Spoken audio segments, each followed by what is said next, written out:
Ladies and gentlemen, boys and girls, children of all ages, welcome to Sox On Tap. Tony, my first reaction is just, fuck yes, let's go. Sox versus Richmond. That's where it all starts. It all starts taking care of business in-house in the Central Division. That's right, I'm a meatball. You got to bring that top button swag, baby. It is always great to beat the Cubs. And I'm a homer, so I always say they're gonna. Dallas Keuchel Lancelin got some beards that you should be afraid of. What everybody said when he gets out there, it's me versus the other guy, and I'm going to beat him. So I just love that mentality. It's cool and fucking tough. Steve, would you say that Tony is mad online? I would definitely say that. The White Sox winner.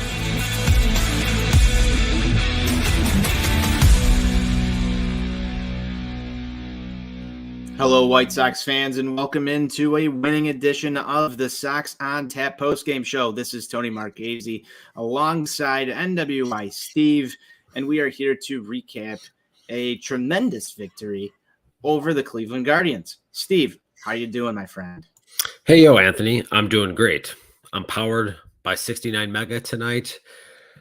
Sox went out there, took care of business against the Cleveland Guardians. Lancelin shoved. They deployed the multi-home run strategy, and that fucking cancer, Tony La Russa, was nowhere near the fucking baseball team I love. I couldn't ask for a better day. Well, that's a lot said there, Steven. All right. Before we get in and break this one down, be sure you go on tapsportsnet.com for all your Chicago sports literature and podcasting needs. Follow the show at Sox On Tap.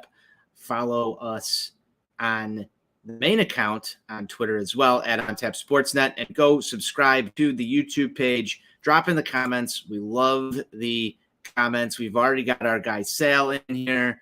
White Sox are hashtag redacted. How you doing tonight, Sal? Cheers, crack 'em, and hope you are well out there. Let's hope we get some more comments in here tonight. It's victory beer time, Steve. It's absolutely victory beer here. And I hope you have one too. No beer for Steve. I do not have any beverages in the fridge No adult at sodas at Casa de NWI Steve. It's all about hydration right now. It's all about hydration for you. That's fantastic. Well, I'm going to enjoy the victory beer, and we're going to talk about a White Sox winner. Lance Lynn looked awesome today. Some thoughts on Lance Lynn. You know, first inning was a little bit shaky. There were obviously some defensive miscues behind him there a little bit, falling behind in some counts. But after that, he was really able to regroup and went out there, did what he has been doing for much of the last, 4 to 5 weeks here. Just working ahead of guys, pounding the strike zone, mixing in the curveball to go along with the various fastball variations that he's got, keeping the Guardians hitters off balance and just doing the damn job. And the fact of the matter is he was able to give this team some length today here, which they sorely needed. I know obviously he wanted to go a little bit deeper in this ball game, but the Pharaoh, Miguel Cairo, made the pull when he did. But Lance went out there and did his job. And especially when this team went out there and when they had the back-to-back home runs, courtesy of your baby boy and Andrew Vaughn. And so they got the lead, and it's a 3-1 ball game at that point. He gives up, a run in that second inning there, and then he just really shut it down after that and allowed the offense to go back out there and work. And so you got to be very happy with that. You absolutely do, and we'll get into some of this home run hitting stuff because it was home run fun today. Now, Steve, just a few more notes on Lance Lynn here. You wrote an excellent article a couple of days ago, and maybe a week ago. It feels like maybe more. I can't even remember. Time all blends together at this point in the White Sox season. But you wrote an article about Lance Lynn's sort of resurgence and the utilization of that curveball. Has that been tracking since you wrote that? Everything. I'm just curious for thoughts and follow up on that pitch mix that you were diving into. Yeah, that is something that he has continued to maintain here, utilizing and mixing in the curveball with a higher level of frequency than we certainly saw from him early on in the season. And as one of the things that I highlighted in the piece, I think it is really helping the fastball to play up a little bit more than it was initially in the season when he came off of the IL following the knee surgery there. So it's all about just giving hitters a different look and changing eye levels and varying timing.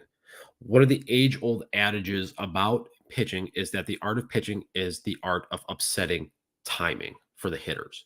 And Lanson is really being able to do that more frequently now since he is incorporating that curveball with more frequency. Great follow up there, Steve. Let's get to that home run stuff, the home run stuff, because that's fun to talk about. We had some set the tone action today from Gavin Sheets. He's the one that starts the home run party. Got to give credit to my boy Gavin for starting off the home run derby that took place in Cleveland today. Because right after that, Steven, Andrew Vaughn also left the yard. And boy, was that fun to watch. It was sort of, I know this is a long stretch here, but sort of Bash Brothers-esque between Gavin Sheets and Andrew Vaughn. They've both had a similar, path in the majors here early on, playing out of position, so to speak, being a natural first baseman, and then finding themselves in the middle of the order, mashing with the power bats that they have. I thought it was really cool. I like them as the sort of White Sox Bash Brothers of the future, so to say. Yeah, it's nice to obviously have the right-handed, left-handed combination in there. The other thing, too, that I want to talk about, because I don't want this to get lost in the shuffle here with the Gavin Sheets home run, that 10-pitch at bat leading up to the culmination with that 2-run homer there, fouling off a number of tough pitches, working that at bat, just a quality sequence. That was a professional at bat right there. That might be the most impressive, and it could turn out to be potentially the most important at bat of the White Sox season right there. So for everybody, if they are able to right the ship, build off of this, have the positive momentum, and if they are able to catch Cleveland, that is an at bat within a specific game. You talk about sequences from game to game, but within a specific game itself, that at bat right there could be a thing that we look back on as a pivotal moment for this team. Hey, and Gavin has done a lot of the little things that you look for in a professional baseball player. He's done things a little bit differently. As a younger guy on this team, I think it's very encouraging to see Steve. And you talk about moments like this, that 10-pitch at bat. He's been no stranger to long, lengthy at bats. Some of them haven't gone his way, but I think he's put together over the course of this season there's no bias in this. I can remember at least 5 or 6 at bats this season where Gavin Sheets had the most competitive at bat in the baseball game for the Chicago White Sox. And that's a lot to say for a guy that, had to get sent down earlier this season. He's really turned it around. First road homer. I think that's one of the only things that we can complain about his season thus far is that he hasn't been able to get it done on the road. Well, he snapped out of that today in what you classified as could potentially be the most pivotal at bat of the season. So I've got to say it, man. I love what we've got from Gavin Sheets this season. I think he's grown. I think the sophomore slump was avoided for all intents and purposes at the plate. You'd like a little bit better results overall, but he has really quietly had, I think, some of the most development on this team outside of Dylan Cease on the pitching staff, but amongst hitters for this White Sox team, you've seen a lot of growth from Gavin Sheets in competitive at-bats. He's running things out. I think he's gotten a little bit better in the outfield. There's still a couple blunders there. It's not obviously something that I think he's going to be a Gold Glover any day, but there was a lot of positives to Gavin Sheets' growth and trajectory this season. I don't know if you have any further comment on that. Yeah, absolutely. I think when he came back from the stint in Charlotte, he was kind of a whipping boy for a portion of the fan base on, I think it's twatter.com. I believe that's what it's called. And a lot of that just simply wasn't his fault. The fact that he's playing the outfield is not his fault. That is a function of a misshaped roster. But since Gavin Sheets came back, he has been one of the most pivotal offensive players on this team. He's had a couple of cold stretches. He was kind of in the midst of a little bit of a rough patch here, maybe I would say over the last 5 to 7 days or so. But boy, did he pick a time to snap out of that.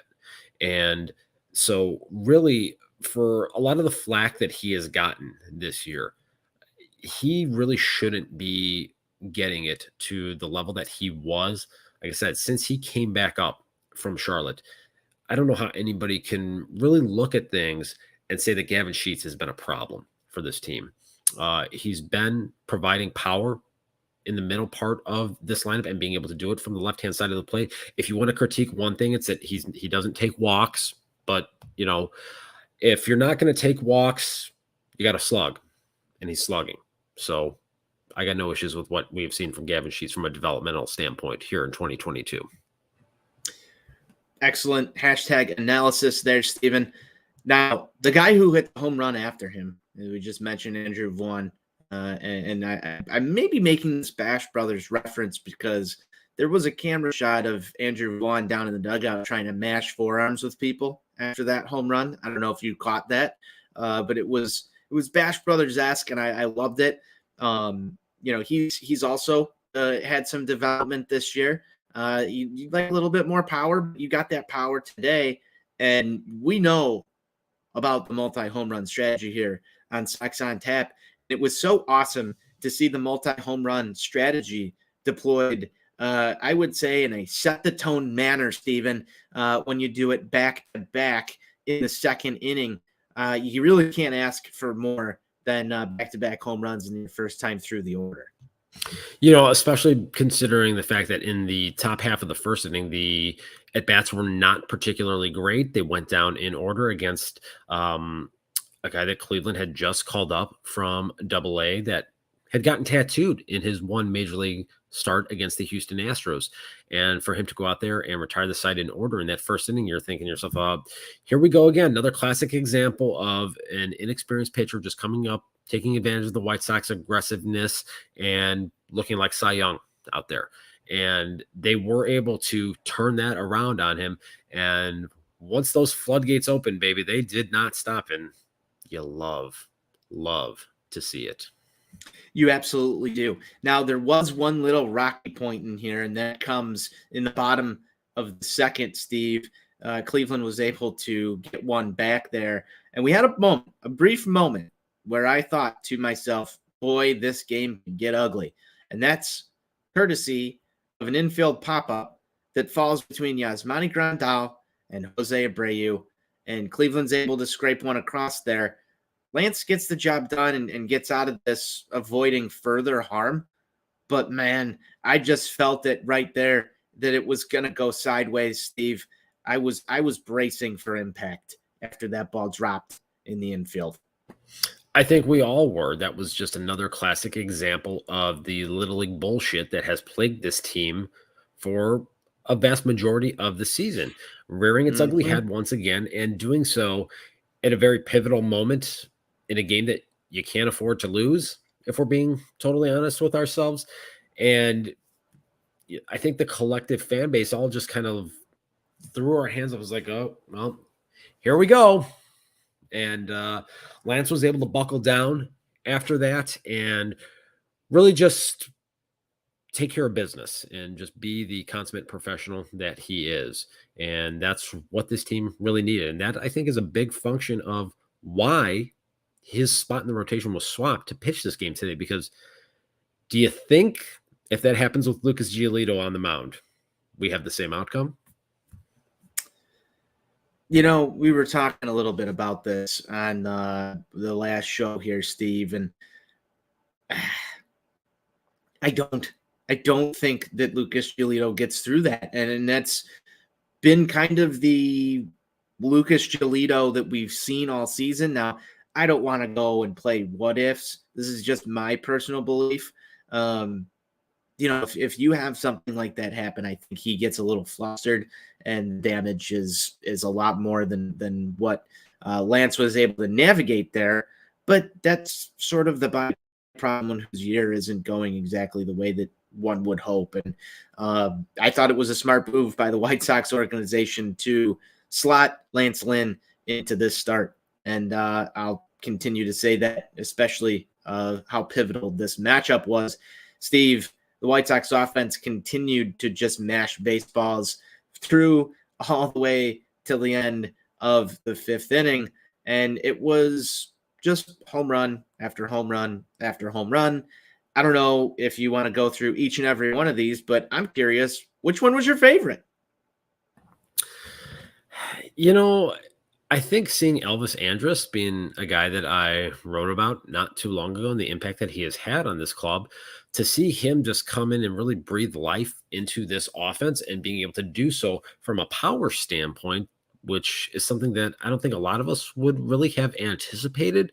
But if you're getting that at the top of the order, that can really hashtag set the tone for this team. And it's been a big part of why they have been one of the best offenses in baseball here over the last 2 weeks.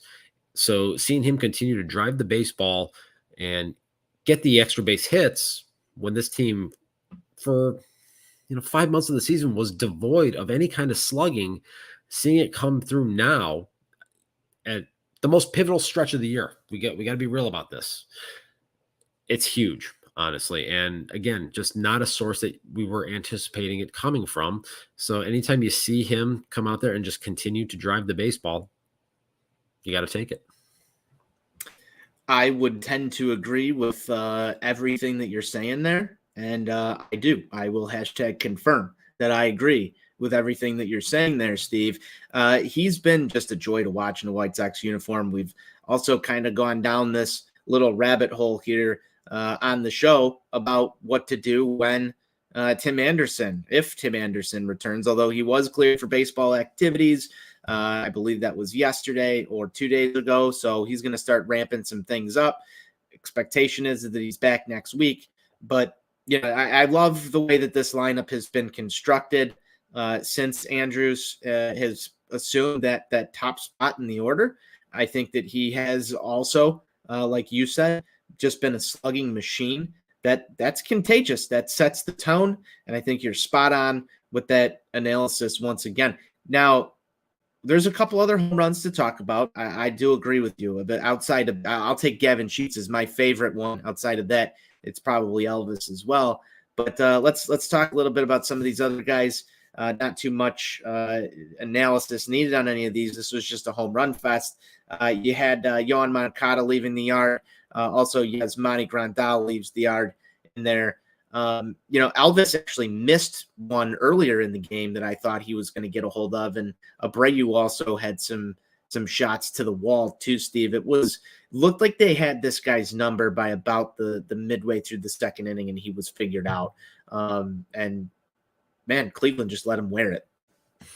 Yeah, they really did. Obviously, knowing that they've got this 5-game set coming up with the Twins over the weekend, you've got a doubleheader mixed in there on Saturday. So he's coming up to make this start, essentially, and he was going to have to kind of wear it. They're looking to try to save the bullpen arms for this series coming up this weekend, and then knowing that they have to come to the corner of 35th and Shields Tuesday through Thursday next week. So this 9-game stretch that this team has is going to really kind of in some ways almost be a make or break thing for them as well.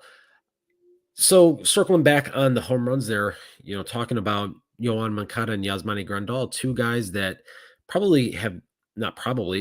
have caught more flack, and justifiably in most cases, than any other members of this White Sox team here in the 2022 season. Yoan Moncada has started to show some signs of life offensively. The overall numbers on the 2022 season, they're not good. They're not going to look good when you see the back of the baseball card, down the road. They are what they are at this point. But if he can continue to put together quality at bats here during the month of September here over these last 18 games, getting him hot would be a real boost to this lineup, more so than what we've already seen from this core group overall here in the last 2 weeks. If you add another guy in there that is swinging the bat hot, all of a sudden now you can really maybe go on a long protracted run to make up some of this ground here and give yourself a fighting chance to win this division. And seeing Yasmani Grandal actually drive a baseball actually be able to score a run, which is a rarity for him this season. That's also huge. He's, he's almost been like Nick Madrigal this year, for lack of a better term. The slugging being below the on base percentage for a good portion of the season. Oof. That's not what you want to see right there. So if you can get Yaz turning on the ball, driving it a little bit, again, just lengthening up that lineup, all of a sudden now this team becomes a little bit more dangerous.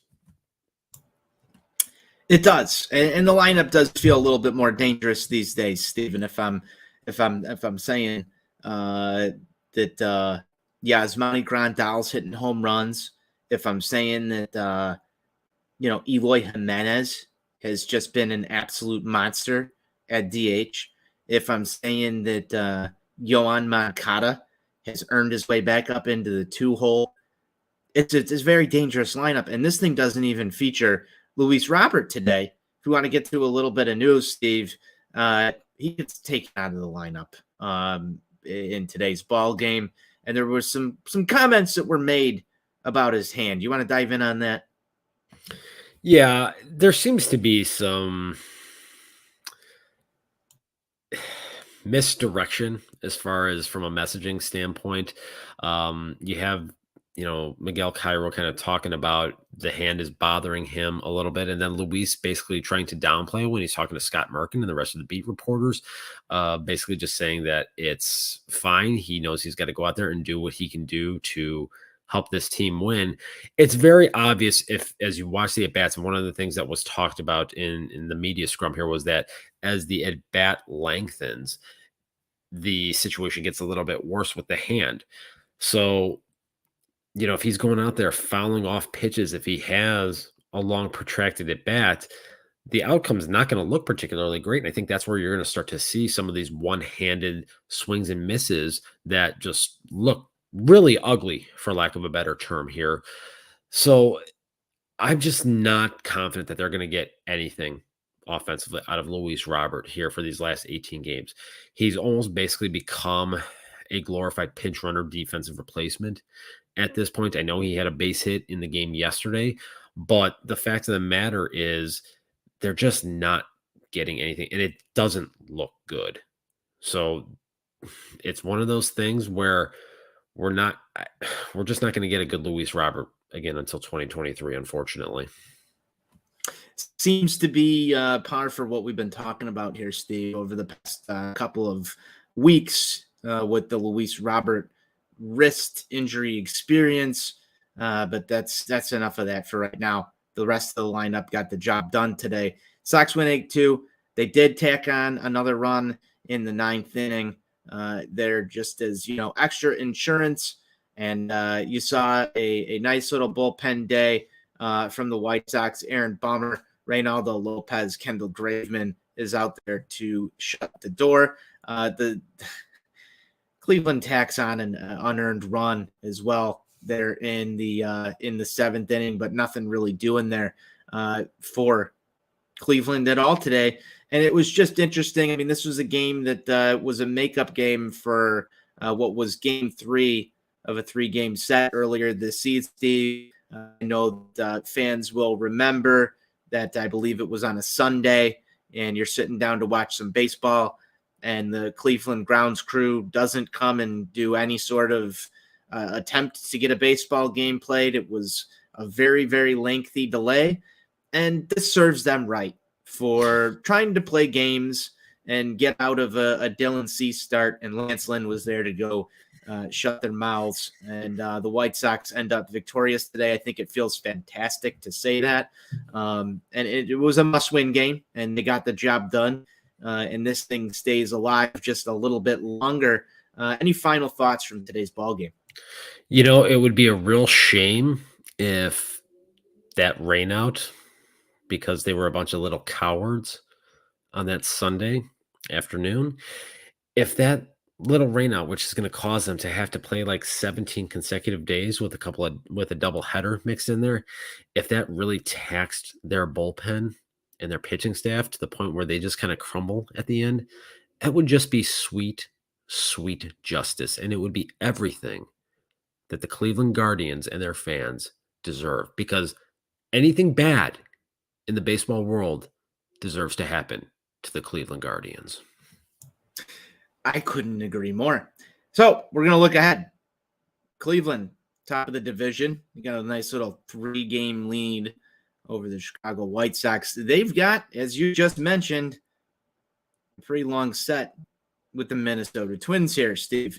So with that being said, how are you feeling about Cleveland's nice little weekend setup with Minnesota?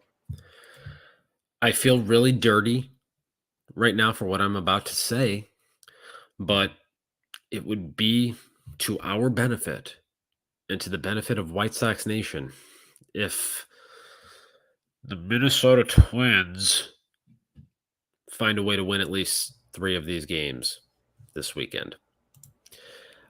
Those are words I never want to have to say. I feel like I'm going to have to go shower once we conclude the broadcast here because I feel fucking dirty right now. What in the hell are you doing? What in the hell? You got Hawk upset. Listen, I'm upset myself, but the fact of the matter is those bastards couldn't even win a fucking game last weekend. They got swept on their home field, which would have really helped. Voodoo, you've gone too far now. You've just gone too far. We've got our guy Voodoo in the comments. Go make Ted happy momentarily. Yeah, you got to be bleeping me. He's in there. He's in there. He's pounding away at the keyboard and just providing us some excellent content. So keep that coming and drop in here. I see Justin has been in these comments as well as our guy Justin. Sale was here. So we've got a nice little crowd tonight. But Steve, I can't believe you just said that. We're gonna have Brian clip that out if he's watching this. We're gonna need that what Steve just said. I can't repeat it, but that was wild. That was a wild moment on this show. Anthony, you know as well as I do that it will be for the benefit of White Sox Nation as a whole. That's the only reason why I would even say something so disgusting, so dirty, so blasphemous. Because if it's going to benefit us in the end, then that's what has to happen. So Sox are going to move in to Detroit for a little weekend stay. And they've fared pretty damn well against Detroit. So I'm not entirely concerned about the White Sox matchup. But as you just mentioned, the Sox need the Twins to help them out a little bit here. So this should be an interesting weekend. I can't wait to see how this shakes out. I really can't. The most important aspect of this weekend, obviously, is going to be the Sox need to go up to the butthole of the nation, Detroit, Michigan, and they need to take care of business. They need to go there from the outset. Hashtag set the tone. Kick them right square in the nuts. Let them know that they're coming up there to whoop that ass. Plain and simple. Go there, get 3 wins, make it happen. Lucas Giolito, we were a little rough on you earlier on in this episode. We've been rough on you at various points throughout the course of the season. Put your big boy pants on. Go out there, shove tomorrow. Get the job done. Get a win. Build the momentum. Find a fucking way. That's what we're going to need here. Yeah, you said it beautifully. We need to take care of our business. And our business coming up this weekend is Detroit. That's, it lines up favorable for the White Sox, at least on paper. But you're going to need a lot more of that offense. What I don't want to see, Steve, is this same old White Sox offense that can go out and score 8 or 9 runs, obviously hit the long ball, and then just not show up in the first game of the series and just be completely putrid with the bats. That's going to be a waste. That's just going to be a waste of a day. Lucas needs all the run support he can get that man something that he can work with comfortably. And like you said, set the tone in this series. It's going to be important for there to be no defensive mishaps in the first 3 innings here. We do not want to down that road. So baseball, good baseball, fundamental baseball, things that the Sox have struggled to do are going to be extra important this weekend, especially against a team like Detroit where things can get sloppy real quick. That's what I'd like to avoid tomorrow. You got to pick to click, Steve. I do have a pick to click because it's Detroit and because he's done more damage against them than any other team throughout the course of his career. Jose Abreu is going to lead the charge because I am once again asking the White Sox to deploy the multi-home run strategy. And I believe Jose Abreu is going to hashtag set the tone to do that. There you go. You're taking Jose. He has done some damage against Detroit throughout the course of his career. He even built himself a hut earlier. He's coming back home to Comerica. He's going to get back in that little hut. Then he's going to come out and he's going to slug 2 homers tomorrow. I love it, Steve. That's what you're telling me. And I'm buying right into it. So Jose Abreu is NWI Steve's pick to click. I am going to go with Mr. Elvis Andrews because he has been hot. And I feel like I haven't taken him as the pick to click outside of the collective pick to click for the Oakland series. So I'm going to go and I'm going to ride that one for tomorrow. I think he'll stay hot, set the tone from the top of the lineup, and things will be good for the White Sox tomorrow. That's about all I've got, Steve. Any final thoughts before we close this showdown? Took care of business. This was a must-win game today. You got 18 games left. 4 back in the loss column. You live to fight another day. Keep the momentum going. Go to Detroit. Beat the fuck out of these little piss ants. Win a baseball game tomorrow. And keep going from there. Take care of fucking business. Let's go. Well said. Well said. It's going to be a weekend for White Sox fans. And we know that Sox on Tap, the weekend starts on Thursday. Cheers, Steve. I know you didn't have a beer. I'll crack one on the way out of here. Make sure you are going to ontapsportsnet.com for all the Chicago sports podcasting and literature needs. Make sure you're following along on the Twitters at OnTapSportsNet, at Sox on Tap. You can find Steve at NWI_Steve, myself at Tony on Tap. Subscribe to the YouTube. Get in here, get in the comments. Saw a bunch of you out here today. Thank you. We love interacting with you while we're on these shows. Sometimes you guys can crack us up. Sometimes you make us happy. Sometimes you make us incredibly sad. Sometimes Steve gets real angry. So keep dropping the comments in here, and we'll keep doing the show. And Steve, keep getting your 69 mega. Yeah, there you go. You make sure you get the ad reads in. It's always fun to talk about wins. It's always fun to see us take care of business here in the Central Division. We're going to be doing more of that. Yeah, that's where it all starts. We're going to be doing that all weekend. Steve, we'll close it down how we always do. White Sox forever. White Sox for life.